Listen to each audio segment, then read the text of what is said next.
सभी को मेरा नमस्कार।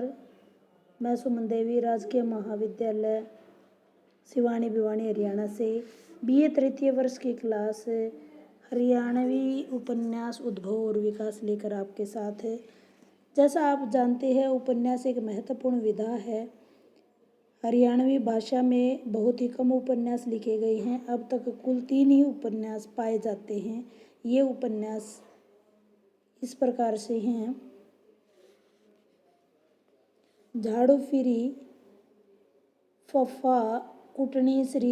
ये दोनों जो उपन्यास है श्री राजाराम शास्त्री जी के हैं। समझणिए की मर डॉक्टर श्याम सखा का उपन्यास है। आइए थोड़ा सा राजाराम शास्त्री जी के बारे में जान लेते हैं। इनमें से जो मैं बता चुकी हूँ आपको, 2 उपन्यास राजाराम शास्त्री के, तीसरा उपन्यास डॉक्टर श्याम का है। हरियाणवी उपन्यास में 3 उपन्यास ही अब तक पाए जाते हैं। राजाराम शास्त्री का संक्षिप्त परिचय। हरियाणा साहित्य अकादमी के महापुरोहित श्री राजाराम शास्त्री का जन्म 27 दिसंबर 1918 को जिला हिसार के टोहाना कस्बे में हुआ। शास्त्री जी का रचना क्षेत्र अत्यंत व्यापक है। वे एक भाषाविद और प्रकांड ज्योतिष शास्त्री हैं। हरियाणा में इनका संबंध भाषा वैज्ञानिक होने के साथ साथ रचनाकार के रूप में भी है। वे हरियाणवी भाषा को आंचलिक लोक भाषा नहीं मानते, अपितु साहित्य रचना में समर्थ भाषा मानते हैं।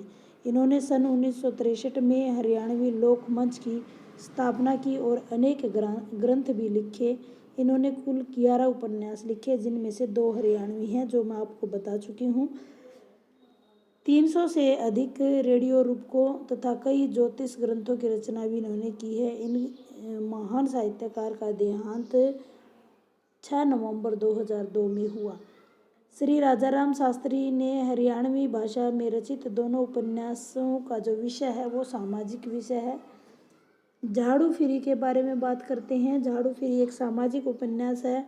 नायक नायिका की कहानी इसमें कही गई है, जिसमें एक नायक वैसे तो एक लड़की को पसंद करके विवाह करता है, परंतु भूल से वह किसी दूसरी लड़की से विवाह कर लेता है और विवाह के कुछ दिनों के बाद जब भेद खुलता है तो वो अपनी भूल का उसे ज्ञान होता है और वो उस लड़की को त्याग देता है। उपन्यास का दूसरा नायक भी अचानक ही एक लड़की से विवाह करता है और लड़की के प्रथम दर्शन के बाद ही उसका परित्याग कर देता है। पहले नायक की पत्नी सुशील है, उसे भरोसा है कि अपनी सेवा से नायक का वो दिल जीत लेगी। दूसरे नायक की पत्नी नारियल की भांति ऊपर से कठोर और भीतर से विनम्र है, परंतु उपन्यास में लेखक ने मनोवैज्ञानिक दृष्टि से घात प्रतिघात को आधार बनाकर कथानक का विकास किया है। लेखक ने प्रस्तुत उपन्यास में सिद्ध किया है कि सुखद गृहस्थी के लिए मन की शांति, सहनशीलता, चकाचौंध से परहेज और सेवा के महत्व को रेखांकित किया जाना अति आवश्यक है। हास्य प्रयास और संकलित व्यंग्य विनोद के समावेश से रचना को मनोरंजन के साथ साथ लोक रंजकता भी प्रदान की जाती है। हरियाणा लोक दर्शन में भी यह जीवंत रूप से प्रस्तुत इन उपन्यासों में किया गया है। उपन्यास के कथानक में क्रमबद्धता बनी रहती है। कथानक घटनाओं और पात्रों के घात प्रतिघात में गतिशील बना रहता है, लक्ष्य को सफलतापूर्वक प्राप्त कर लेता है। भाषा का प्रश्न है कि ठेठ हरियाणवी भाषा का प्रयोग है। मुहावरे और लोकोक्तियों के माध्यम से इसको सुंदर बनाया गया है। तो इस प्रकार से झाड़ू फिरी एक सफल उपन्यास है। समझणिए की मर तीसरा उपन्यास माना जाता है। दूसरा उपन्यास भी मैंने बता दिया आपको, राजाराम शास्त्री जी का है। इसके बारे में ज़्यादा जानकारी नहीं मिलती है। समझणिए की मर उपन्यास 2003 में प्रकाशित हुआ है।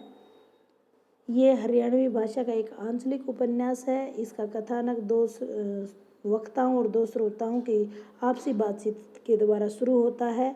इस उपन्यास में वर्तमान की स्वार्थपूर्ण राजनीति और कुत्सित होती जा रही पंचायती न्याय व्यवस्था का मनोवैज्ञानिक एवं यथार्थ भूमि पर चित्रण किया गया है। कथानक निरंतर गतिशील और क्रमबद्ध बना रहता है। जिज्ञासा तत्व भी कथानक को निरंतर बनाए रखता है। संवाद योजना से ही समूचे कथानक में अद्भुत उपन्यास का में समावेश होता है। हरियाणवी सुसंस्कृत से संबंधित होकर यह पाठक को जो है रस विभोर कर देता है। समझणीय कि मर उपन्यास शिल्प की दृष्टि से बहुत ही सफल उपन्यास माना जाता है। डॉक्टर हरीशचंद्र वर्मा ने इसके बारे में लिखा है कि राष्ट्रीय एवं सांस्कृतिक चेतना से प्रेरित उपन्यासकार की दृष्टि से सबसे अधिक चिंताजनक पक्ष है भारत की राष्ट्रीयता से विमुख स्वार्थ केंद्रित राजनीति। उपन्यास की कथा में समाहित कारगिल का युद्ध ऐसी ही स्वार्थ केंद्रित राजनीति का परिणाम था, जिसमें अनेक निर्दोष सैनिकों को अपने प्राणों की आहुति देनी पड़ी। पारिवारिक और सामाजिक जीवन में व्याप्त भ्रष्टाचार भी कथानक की चिंता का मुख्य विषय है। कारगिल के युद्ध में शहीद हुए नफे सिंह की विधवा अमृता को मिलने वाली 10 लाख की राशि को हड़पने के लिए अमृता का ससुर रण सिंह अनेक प्रपंच रचता है, किंतु अंत में सत्य की जय होती है। विधवा अमृता 10 लाख की राशि से कन्याओं के लिए एक तकनीकी स्कूल की स्थापना करती है। इस प्रकार उपन्यासकार ने नफे सिंह के उत्सर्ग और अमृता के त्याग की भावना से उदात्त उदाहरणों के माध्यम से देशभक्ति का उज्ज्वल आदर्श प्रस्तुत किया है। अंत में निष्कर्ष स्वरूप मैं आपको बताना चाहूँगी कि हरियाणवी भाषा में गद्य साहित्य अभी बहुत ही कम मात्रा में है। उपन्यास रचनाओं की संख्या को देखकर निराशा ही हाथ लगती है। आधुनिक युग में जो है गद्य का युग है। केवल यह विचार और तर्क मन को तसल्ली देता है कि हरियाणवी भाषा में अभी बहुत सारे उपन्यास लिखने अभी बाकी हैं। आइए थोड़ा सा श्याम सखा के बारे में संक्षिप्त परिचय बता देती हूँ मैं आपको। ये नहीं प्रिंटिंग मिस्टेक है। अप्रैल 1948 में रेलवे रोड रोहतक और कहीं कहीं इनका सांगी गांव से भी संबंधित ये माने जाते हैं। पिता श्री रतिराम शास्त्री हैं। शिक्षा उन्होंने MBBS CGP और LLB रोहतक PGI में से इन्होंने MBBS की। बचपन से ही इन्हें साहित्य में रुचि थी। बहुत सारा साहित्य लिखा है। 3 बार ये हरियाणा साहित्य अकादमी से पुरस्कृत हैं। एक टुकड़ा दर्द कविता संग्रह इनका बहुत ही प्रसिद्ध है और एकथ कहानी संग्रह है।